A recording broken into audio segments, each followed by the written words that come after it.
Marriages and family structures are dissipating at an alarming rate right now.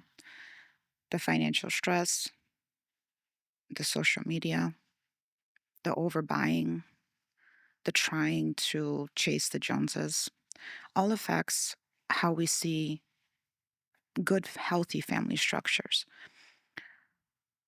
The stigma behind of what we should be and how we should be creates a bubble that a lot of us can't even reach. So, in this episode, I would like to provide you with some pointers on how to keep your relationships happy and healthy and avoid all the unnecessary drama that's causing breakups all over the world.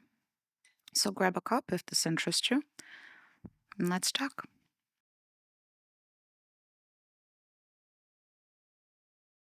Family structures, as if we've known them from decades ago, are changing. Family dynamics are different. The extra work that we need to put into it is different than what our parents and grandparents have experienced in the past. A lot more couples are opting out to separate simply because it's easy or the grass is greener on the other side. Sometimes we choose mates that we haven't really thought deeply enough about, are they going to fit our needs? Are they going to make us happy? Are they going to be able to handle what we need them to handle throughout the decades in the future? All this points to the fact that more and more marriages in the States, but not only, it's all over the world, are falling apart. The family dynamics that we've grown up with in prior generations are almost non existent. In this episode, I would like to provide you with some pointers on how to keep a healthy relationship going, how to establish boundaries within the relationship, how to say no when sometimes we're forced to do something that we don't want to that's causing the grief, how to have happy finances between the two. Um, Everything that makes a marriage click. You might love your spouse beyond belief, but you might be overly jealous, or your spouse might be eyeing something on the internet and you're very unhappy with that. All of this causes stress in a relationship.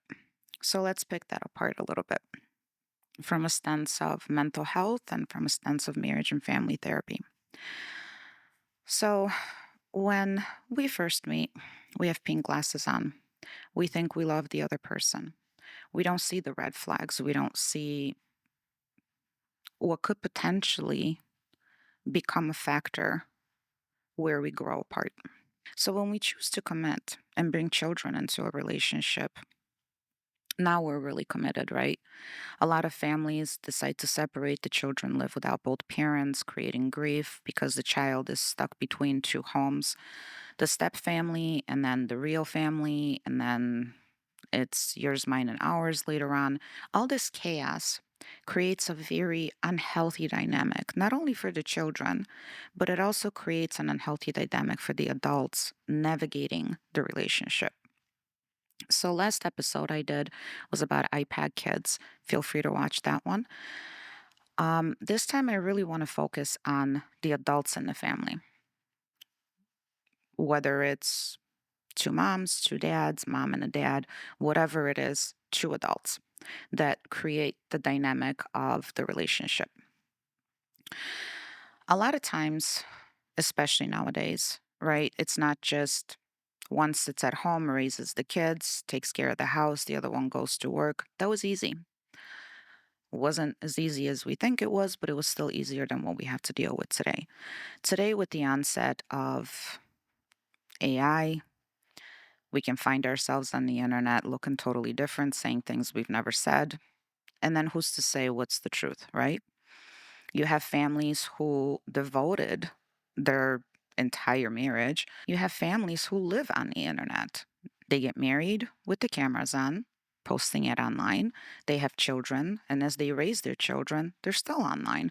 So basically, that causes a problem. Do you have any privacy? Right? You're airing your problems to the world. You're getting comments from everybody. You're getting exposure everywhere. You have to put on a facade, whether you like it or not. And we have seen that within certain social media platforms where We can see the little glimpses within those families of how these poor children have to put up, right? They're trained from early on. We'll smile for the camera. Do you guys think that's healthy? Of course, it's not healthy, right? These children do not learn what family is about. They know what family on the camera is about. Omitting that part and the unhealthiness and total craziness of what those families have to go to in order to put up, in order for the following to happen. I'm not going to get into that today. I want to focus on real, everyday working people that struggle. When we first get together, we have pink glasses on and we're like, oh my God, I love you. And we're going to make this work. We don't see the red flags. We don't see the negative sides of the other person. And I don't want to make it seem like the other person's negative. It's just something that we don't believe. So at the beginning, we don't discuss how we feel about politics, how we feel about money, how we feel about saving. Do we want a house? Do we want children? How many children do we want? So a lot of times we get into these relationships thinking, oh my goodness, I love this person. I want to be with them forever. 5 years down the line, 2 kids later, we're like, what in the world did I do? Well, we can fix that. Since you guys loved each other from the beginning, there's got to be something there. You would not marry someone that you don't love. So, providing that that is the factor, the marriage was not arranged, or you didn't get married for the wrong reasons, there's feeling there. So, if there was feeling there back then, we can bring that feeling back. There's certain steps any couple can do to kind of revive their relationship. But certain steps need to be taken in order for that to happen. So if you have two individuals who are highly stressed, one is spending the money, the other one is making the money, one wants to save, the other one wants to just spend. We need to address the issue. And my advice would be go see a marriage and family therapist. Start working on the issues that are causing the strife in a relationship instead of the blame game of always, well, it's all your fault. If you didn't do this, I wouldn't do that. If you made more money, I wouldn't have a problem with budgeting. It takes two to tango. It takes two individuals to come together and meet in the middle.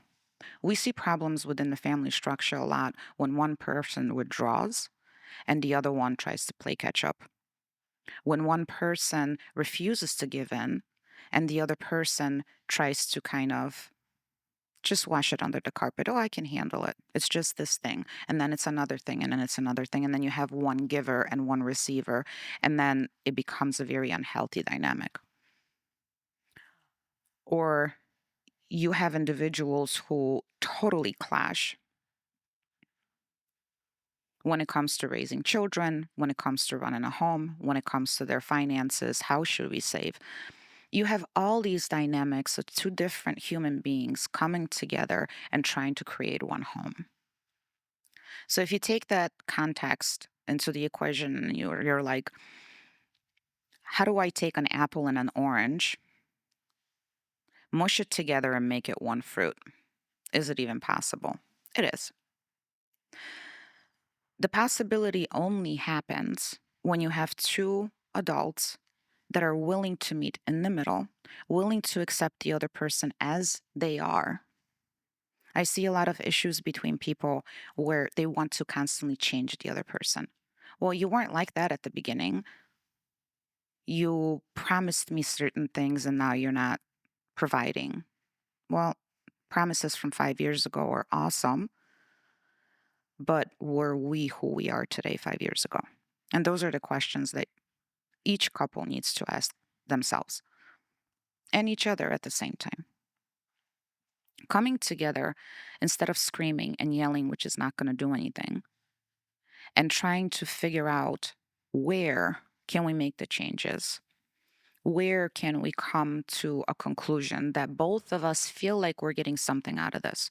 Because if just one person keeps giving in and the other one refuses to budge, this is never going to work. If one person is the only one holding the relationship together while the other person keeps coming and going and straying, that's never going to work. So, in order to save the families, We need to go back to the beginning. What is it that got you two together? What is it that made you fall in love with that person? What were you attracted to? Was it just the physical attraction and you're like, well, I can make it work? Was it the finances? Was it the hope that the other person is going to provide you with a life that you're expecting to receive? Because now that's just wishful thinking. If you're getting married only because the other person is well off, and I'm sorry to say, I know this is going to sound cruel, but I've seen marriages like that where one person only gets into it for the wrong reasons, which is the finances, right? Or the financial benefits. That's not going to work because there's no feelings there. There's no empathy. There's no love. There's no understanding. So we need to get to the beginning. I don't care how long this relationship has been going on for. Go back to the beginning. What is it? What are the hopes and dreams that got you guys together? What was it that attracted you to that person? Was it their strength? Was it their sense of humor? Was it their quirkiness? Was it their easygoing attitude? Go answer those questions. Go back to the beginning. Let's start there. Later, we can focus on what broke you apart. When did you start noticing the problems within your relationship? What started causing it? Was it children? Was it the finances? Was it loss of a job? Was it the friends? Was it the influence of the parents? Because I do believe where there's two, a third one is just an extra wheel. That is my personal belief. It's okay to ask friends for advice. It's okay to ask parents for advice. It's okay to ask other people on the outside of your relationship for advice, providing that it's still your choice. It is still your decision. Hearing someone else, as nice as they might be, telling you, oh my God, if my husband did that, and we see that all the time. Oh, if my wife did that, if my husband did that, it's not their relationship, right? It's your relationship. So the advice that you're receiving from other people, the third parties, it's all cool and dandy, right? They shouldn't be telling you, well, if, he did that to me, I'd divorce him. Or if he did that to me, I'd throw him out or whatever the case might be. Please don't listen. That never leads to anywhere. Now, if the other friend is telling you what worked in our relationship is when right? When they give you advice on what worked for them and how they healed, how they progressed, how they proceeded through their problems, that's different. Then it is something that you can discuss with your spouse and say, hey, you know what? It worked for them. Why don't we try that? Now, in that case, I agree. Listen to the advice. But when you're getting advice from your friends or from online or from somewhere else, you're seeing all these videos saying, well, if your husband does this to you, do this to him. Or if your wife does this to you, do that to her. That never works. Trust me, I see it in sessions all the time. It never works. Because what applies to other people does not apply to you. So, any two individuals that make a couple need individualistic care and advice. You can get advice that works for most, but I still would advise working with someone. If you guys cannot come together, you can read as many books as you want. But seeing the third person's perspective, like a therapist, like a priest, like someone that you can trust, will allow you their perspective because a third party that is not involved emotionally, that is not involved within your circle, can see things that you probably are not seeing at this point, especially if you've been in a relationship for a very long time.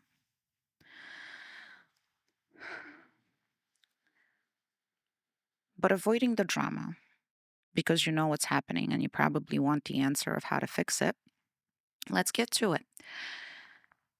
Start from the beginning.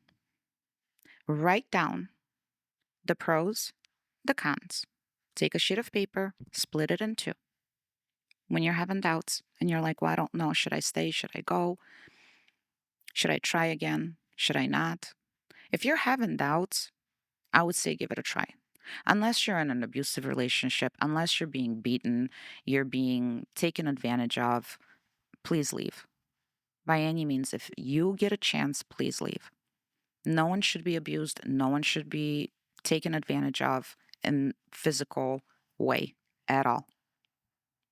If you're being mentally abused, if you're being held against your will, please try to get out. But if you're in a relationship that is consensual, both of you guys are in it from your free will, and you love each other, but you guys are just struggling, then give it a try. One of the best ways of doing it is actually setting our time together. No kids, no friends, no social media, no phones, no tablets, no TV, no distractions. Plan a date night if you can, but I suggest you talk it out first. Because if you're going out and trying to have a nice date night while both of you guys are fuming, it's not going to help. And you're going to come back and say, well, that didn't work. It will work. Have sessions, have weekly meetings with each other. Healthy relationships are based on trust and mutual communications. And where I see most families fall apart is the lack of communication. The whole, I assumed you knew. We've been together for so long, you should have known. I told you this a million times before. You should have known. We're people. We change. We change over the years. Imagine two individuals like two different rocks. You take one rock, you take another rock. If you keep rubbing them together, eventually they will make a flat spot. And that's usually how marriages work. You keep rubbing, and the rubbing at the beginning hurts and it's uncomfortable. But once you rub long enough and you get the edges off, and both people understand each other, they know each other, they appreciate each other, the stress falls off. In most cases, I'm not saying this applies to everybody as always, but to most people this will apply to. Have healthy conversations. If you cannot have conversations with each other because it ends in yelling and screaming and throwing things and slamming doors and whatever, write letters to each other. Every week, when you guys get together, pick a day, write a letter. Start with something positive that happened that week, and then go into not blaming, but healthy, constructive criticism. For example, you're sitting home or you work all day. Let's put it this way because that probably will resonate with most people. You work all day, you come home, you take care of the kids, you take care of the house. Your spouse comes home, dumps the shoes, grabs a beer, sits on the couch, turns on the TV, and it's like, my day is over, I went to work. You're fuming. You're slamming pots and pans in the kitchen as you're trying to get the kids to bed. You're tired at the end of the night. Your spouse goes, I could use a little help. Why are you not in the mood? Lack of communication. What I would like for you to do is, if you're struggling with that, is write down, in the future, I would like, or I would appreciate your help with. Okay? I would love if you. I want you to come from a positive stand. I want you to come with a positive attitude. When we go and we blame and we shift things, it never ends well. And I know sometimes it's hard because we've been asking, we've been talking, we've been nagging, and it just hasn't gotten us anywhere. Trust me, start over.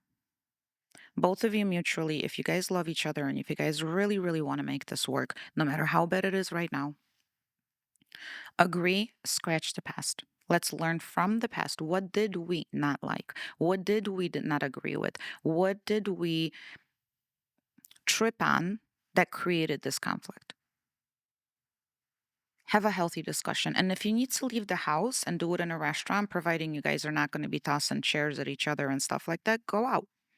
Sometimes going out on a within a social setting kind of keeps that bubble around you that's going to prevent you from blowing a cork. Although I've seen that happen too. So, use your judgment. Both of you need to agree not to scream, not to yell, not to slam things, not to walk away. But no blame shifting.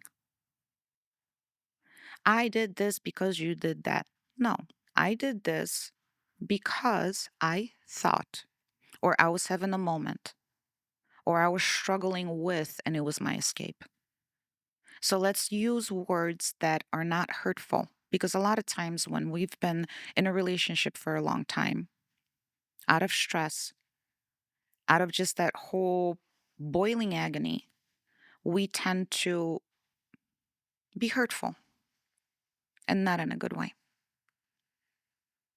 So I would like to drive a point that you're not allowed to use hurtful words.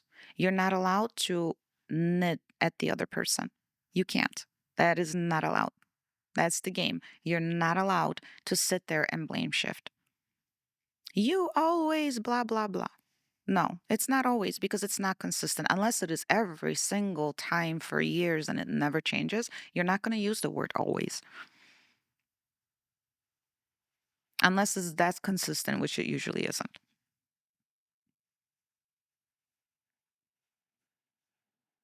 Have a healthy discussion. Set down some boundaries and rules and say, hey, you know what? I know you're doing this and you don't mean to hurt me. Usually we say things, we do things, we act a certain way out of comfort. And over time, we don't even realize that we annoy the other person. We don't even realize how much of a detriment it has to the other person because the other person will let things go because, oh, he had a bad day at work or she had a bad day at work or she's just hormonal or whatever excuse that we use for the moment. We let things slide. So the other person doesn't even see that you are affected by it, right? So now years go by, that person continues to do the same thing over and over again until the point where you're just like, okay, I'm done. I can't take this anymore. Healthy conversation. Lay down some rules. Put it on a piece of paper. Agree to it. And literally try your best. If you know that by doing certain things, you're annoying the other person, don't do it. There has to be a mutual understanding and mutual respect. We're two grown adults. We should be able to communicate. Just like you're able to communicate with your coworkers, you're not so attached to them. You're not in a relationship with them. It's easier. But after all, you love the person you married. You chose that person for whatever reason. Revert back to that. Whenever you're having doubts, whenever you're having that moment where it's like, I can't take this anymore. This person's driving me nuts. I don't know what I ever saw in him, her, whatever. Revert back. Well, you obviously saw something. Something obviously attracted you to that person. Let's try to find that. Another point after coming to a mutual agreement of what we will and will not do, and hold each other to it, hold yourself to it. Because a lot of times in a relationship, we tend to see the other person's faults, but we don't see ours. We don't see when we trip over our own words. We don't see when we make those snarky comments. We don't see when we do something on purpose just to trigger the other person. But we do see when the other person does it to us. And I see that a lot too. It's like we get so comfortable and so used to it, the snapping back and sometimes being mean. Let's be honest, sometimes we're just mean and it goes both ways, right? So we don't even see that we're doing it anymore because it becomes a habit. And like any habit, we need to work on breaking it. So once we discuss the things that are no, and they're a hard no within a relationship, we take some time to work on that. It's going to be kind of stale. It's going to be kind of rusty. It's going to be kind of at the beginning. But then, step two after that, what I want you to do is start scheduling date nights. As we get into the whole we've been together for a long time, we forget the other person, right? It's like, oh my God, it's just another Valentine's Day. Oh, it's just another this. It's just another that. What did we do at the beginning? How did we woo each other at the beginning, right? What did we do for each other that kind of got us into this whole mess of a marriage or a relationship or whatever? How? Well, we did something, we tried. And I will do an episode on the beginning of a relationship and how we act and how we should not act, right? Because we choose partners based on who we want the other person to see us as versus who we actually are. We don't show our true selves at the beginning. And this is where the whole thing lies, that whole horrible lie that we kind of, and we don't do it intentionally, don't misunderstand me, but all of us at the beginning only put on the good pants, right? The good shoes. And I mean on our attitude, not the actual shoes. But we always try to make the other person see us from the best light. We don't discuss our crabby days. We don't usually meet when we have the crabby days. We don't usually, discuss certain things because we know we're going to trigger the other person. So what do? We're all like funny and comical and nice and, oh yeah, don't worry about it. We laugh at certain quirks of the other person. 5 years down the line, we're criticizing that person for doing exactly that. And that creates a problem. We get tired of the snarky. We get tired of the sarcasm, but yet it's the sarcasm that got us twisted at the beginning. Isn't that funny, right? So it's kind of like go back to the beginning because those signs were there in every single relationship. They might have not been a constant, but they were there. Date nights, set a schedule. And I don't care what happens, unless your child is in the hospital, unless something happens, you go. I don't care if you're going to sit there and not talk to each other during dinner. You're going to go and have dinner together. I know it sounds weird, but it creates that bond. It creates that repetition. It creates that we need to, especially today. I think with today's families, the biggest thing is the social media. We'd prefer to be on our phone scrolling than talking to the other person that just walked through the room because we become more entertained with the memes and with the short little videos and whatever else that catches our interest than what the other person has to say. Because when the other person comes in and they're tired and they're exhausted and they might be a little bit of crabby, right? We don't want to deal with that. We would much rather scroll on whatever social platform you're scrolling on and enjoy ourselves. It's a dopamine release. We go to bed with our phones. That's another thing that I want you to cut out. If you want to have a healthy relationship, leave the phones outside the door. Phones have no business in bed with you. If you want, watch a movie, pick a movie. There's plenty of platforms out there, Netflix, whatever. Choose a movie that both of you guys are going to enjoy together. Make a bowl of popcorn or whatever, cuddle in bed. The human touch is extremely important in a relationship, in a healthy relationship. And a lot of times we forget that. A lot of times we sleep next to each other with our butts turned towards each other.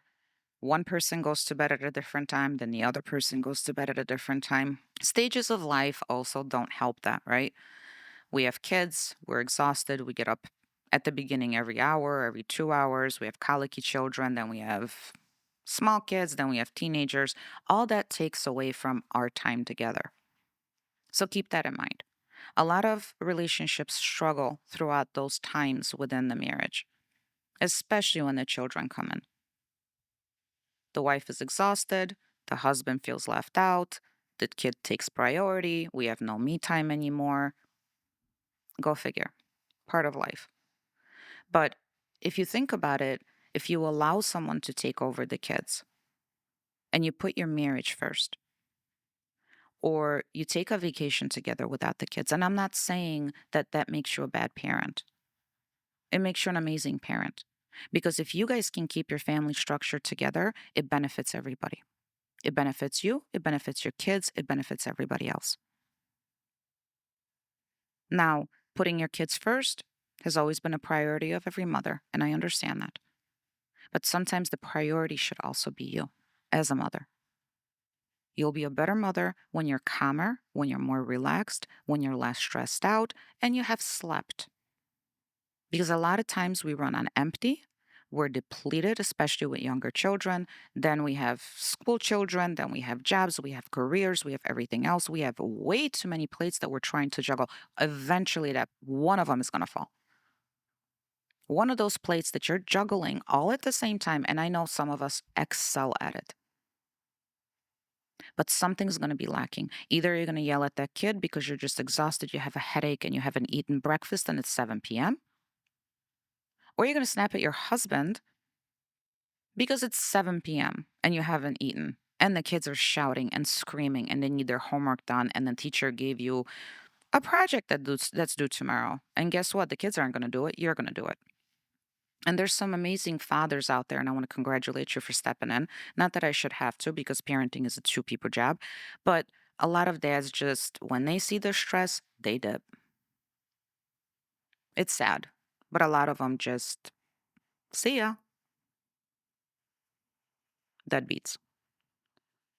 But for those of you who stick around, put up with the parenting, no matter how hard it gets, and support your wives, thank you. I don't think you guys hear that enough. Thank you. So, what I want you guys to do is remember the good times and try to keep them alive, despite the kids, despite working two jobs, despite whatever. And if you cannot go out on a date, if you cannot leave your home, take some time and make a dinner together. Have fun with it. Cook something together. Make a mess in the kitchen. Clean it up together. Make it a together us time. I don't care what you guys do, as long as the phones stay out of it. Your phones, your tablets, your computers, your emails, whatever else comes with stress stays outside of that time. I want you to have nothing to do with it. You can go back to scrolling later on, but for now, it's our time. Every family, every relationship needs me time.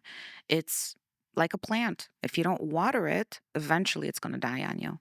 And that is what's happening to a lot of families right now. It's not that they don't love each other, it's not that they don't appreciate each other, it's they're exhausted. The stress of everyday life gets a hold of them. And it's like everything becomes a trigger, everything becomes a stress. And instead of talking to each other very kindly because you're rested, you're snapping. Because anybody else says a word, you just can't. You've had a bad day at the office, you're having financial situation issues, mortgage is due, this is due, you're working two jobs, whatever the situation is. I want you to pull back. Nothing is worth dying over. Nothing is worth the stress and losing your family, especially the person that you love. Another aspect that's affecting family functions, family dynamics at this point too, is the social media.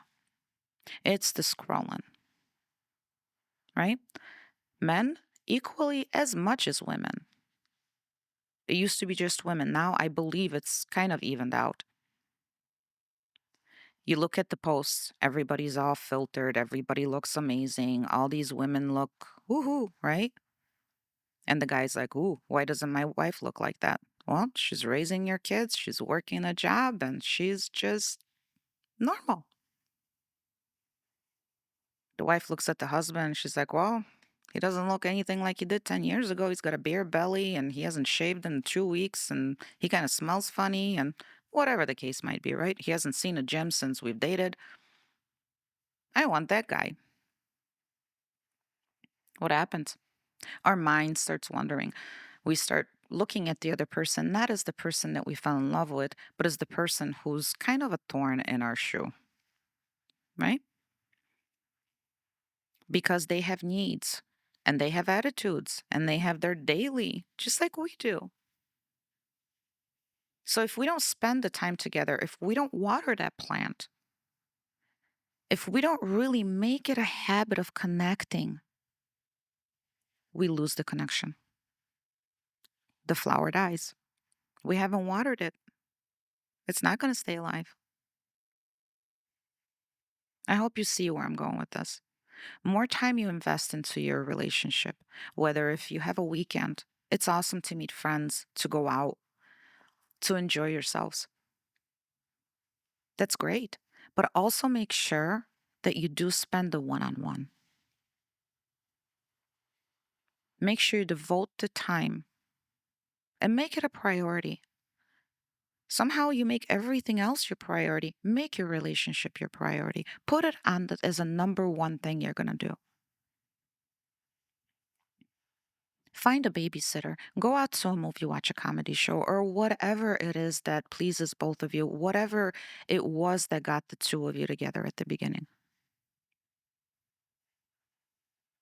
Spend some time alone. And I am not saying that every single time you guys touch each other, something needs to happen. But just laying next to each other releases hormones. And those hormones are extremely important. Give each other a massage. Take a bubble bath together. Take a shower together. Find ways to connect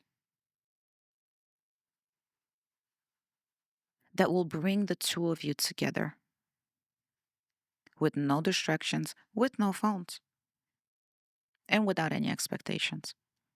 A lot of times I see issues where we want to do something. One person plans this evening, the other one doesn't cooperate because something happened. So now that first person's disappointed, and then the whole thing is off. This is why I'm so adamant about planning. So that way both people are involved. You don't feel like you're, struggling alone and you're the only one holding this relationship together. But both of you guys are. Both of you guys are equally involved to heal. Both of you guys equally take responsibility to hold it together. That way it's not just one person, it doesn't fall just on one and then the other one's like, well, I'll just kind of cooperate. She likes to choose things, so I'll just figure it out. No. It's okay to surprise each other with things, but just make sure that it is not something that the other person hates. For example, you enjoy doing a certain activity, but you do know that your spouse is being triggered due to prior trauma. Forcing a person to go and join you on something like that is kind of cruel. So if you like certain activities and your spouse is being triggered by that, please do both of you a favor and go alone. Of course, ask. Say, hey, hon, I would love to go and do this and this. I know how much you hate it. I will be back at this and this time. You check in, you're reachable just in case if something happens. There's trust. And when there's trust, there's no problems. Problems happen when one person decides to lie because, oh, she won't understand or he won't understand. I overspent, and I see that a lot. I bought all these things because I have a buying problem, and now we're in trouble, and I don't know how to navigate that. I cannot have him or her find out that I've gambled all of our money away. That's a big no no in any relationship. That is not something you want to bring in and try to have a healthy marriage. It's not going to work. Honesty, mutual respect. If you know something just driving the other person nuts, don't do it.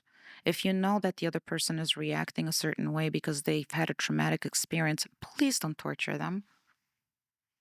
You cannot expect to have a healthy relationship when you're constantly triggering the other person with the things that you know that it's affecting them mentally. That's abuse. In a clinical setting, I would call that an abuse. When you know you're doing harm And it doesn't have to be a physical harm, it can be a mental harm. When you're doing that to another person, that's abuse. When you're draining your account of all the finances and you're lying about it and you're hiding it, that's abuse. That's literally abuse. So, sitting down and working out the kinks in a relationship is very, very important. Figuring out, hey, where do we stand on this subject? Where do we stand on that subject? Where do we stand here? A, B, C, D, go down the list as far as you want.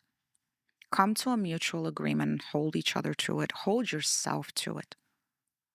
That's one way of fixing something. Everybody's entitled to mistakes. We are human, right? We're not robots. So we will fall, we will trip, we will make a mistake. But admitting to it, not hiding it, but yet admitting to it and going, hey, okay, I screwed up. I apologize, and trying not to do it again is more beneficial than withdrawing or dismissing the problem and saying, well, I don't see the big deal in this. I don't know what your problem is. What's the big deal? It didn't hurt anybody.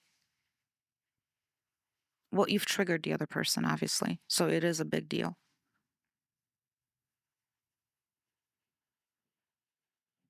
Imagine a relationship like your 2 feet.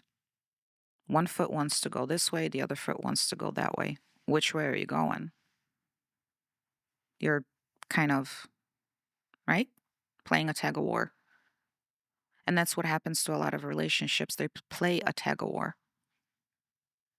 When you have clear guidelines, when you have clear rules, when you have something that you guys can both fall back on and hold each other accountable and hold yourself accountable to the same exact rules, you have a chance on walking whichever direction you guys choose to walk because both your feet are going in the same direction.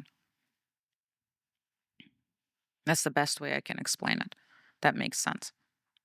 Another important aspect in relationships that I see a lot is not agreeing on parenting. Not agreeing on a lot of things, right? How we spend our money, what do we save for, what car we buy, million, million things. But one of them that breaks relationships apart the most, other than finances, is how do we raise our children? Because one person wants to raise them this way, the other person wants to raise them that way. Well, you're not doing it the way my mom did it. Well, you're not doing, you know, this is the way my parents did it. I turned out okay. Sitting down, setting guidelines in regards to how are we going to parent our children, because after all, they're half of each of you.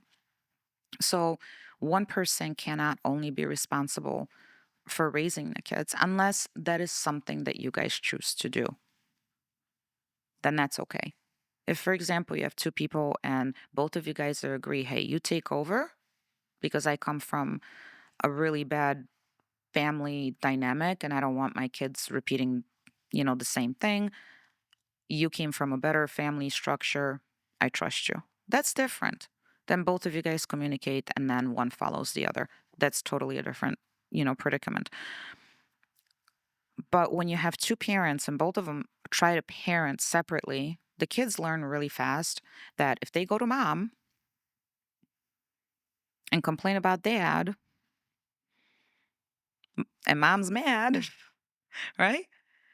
The kids kind of get you against each other, and that's never a good thing. So always, always, always have rules that both of you guys follow to the T when it comes to the kids, because that causes a lot of problems. The kids get their way, even if it's temporary, and then you guys end up arguing. Why? Just have the same exact rules for both of you. Hey, this is what happens. You can go here. This is your time. This is your screen time. Whatever guidelines you guys choose for your family, whatever works for you, And just make sure you hold each other accountable towards that and don't kind of go, well, mom said no, so I'm going to say yes. Dad said no, then I'll say yes. And I see that a lot as well. And as comical as it is, children tend to take advantage of the parents that way. And trust me, they learn really, really quick. And all you're going to do is end up arguing over that one. So I highly suggest, mm-mm. If mom said no, she had a reason. I trust her. That means no. If dad said no, I trust them. You guys are one at that point. When it comes to parenting, you guys have to be one. Otherwise, the kids will shred you apart. Trust me on that one. One last thing that I wanted to mention in this episode, at least, before we get any further, and you guys have additional questions, please feel free to ask, subscribe, like, comment underneath the video so I know where to go next. Would be not allowing our extended families to have too much involvement, right? So it's like we're having issues. I'm mad at you. I'm going to my parents. Forget you. And then, I'll cry to my mom and dad, and then they're going to hate the other person. And it happens a lot as well. And it's very culturally sensitive because depending on which culture you come from, that could be a very normal thing. And I know it happens a lot, or it could not be a normal thing. So, that's depending on an individual basis. But I see that a lot as well where the in-laws, as let's call them in-laws, or, sister-in-laws or brother-in-laws or whoever else has an immense power over the relationship as well. That's not healthy. You know, I'm not saying everything is peaches and roses and everything's always, nice on family holidays, because those things can be another bucket of toxic in some cases. But when you and your spouse or your partner cannot communicate and you go out to other people and you talk to your parents and you cry, it's awesome to be able to relieve that, right? It feels good at the moment, but then see the long term damage that it does. Now, your parents dislike your spouse simply because they think they're hurting you. No parent wants to see their child hurt.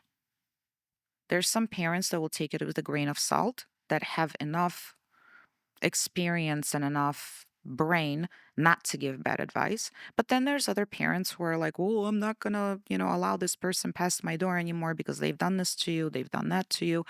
And it opens up a whole can of worms. And then we have holidays that are just brutal and nobody wants to attend them. And then we have additional fights that are happening simply because of those types of situations. So I would advise, please, please, please do not go to your family members for with those types of things. Cool off, talk to your best friend, talk to a counselor, talk to anybody other than your parents. Your parents love you and they only see you. They don't see the other person. And their vision of the other person gets skewed by what you say in the times of anger, frustration, distress. So now the person that you've married or your partner is seen from a really negative light because your parents who love you and want the best for you are hurt on your behalf. You get over it. You feel better. You've unloaded. You go home. You guys make up. And guess what? The parents still remember. The parents still hold the grudge. The parents still are like, oh, we can't. Don't do that. Do not involve other people within the family structure within your relationship. I know it's cruel sounding, but it's actually quite beneficial. That way, family holidays can be a little bit more merry, right? Now, if you are in an abusive relationship, please seek help. That's not, you know, the example that I was trying to provide you. If you're in a normal family dynamic where you're not being physically abused or mentally abused, or you're not there against your will, I'm talking normal, everyday relationships with two people that want to be together. Okay? Distinction there. But don't run to your brother, to your sister, to your mom or your dad or anybody else within the family structure and complain about your spouse or your partner. please save yourself that drama because that eventually leads to very, very, very negative family structures. And then years down the line, you're going to be like, well, mom, dad, why aren't you, more accepting of my better half, right? And they're like, well, that piece of whatever, what they did to you was not okay. And they have a skewed view of reality at that point. And it's really, really, really, really hard to fix. So save yourself the drama. Don't discuss your problems with your parents or your siblings, for that matter. No matter how much you love your sister or your brother, they also will take your side simply because they are your family. Trust me on that one. Eventually, it's going to come back and bite you. So, with that said, I hope that these little pointers give you something to work on temporarily until more episodes come, and I'll go a little bit deeper into how to make a marriage work and how to kind of get over some hurdles and stuff like that, which I hope will be in the next episodes coming on. So if you found this helpful, please support us by subscribing, liking, commenting on the bottom. If there's anything that you would like to see in the future episodes, feel free to comment on the bottom. We do read the comments and try to apply what you guys say to the next video. So it benefits us and it benefits you at the same time.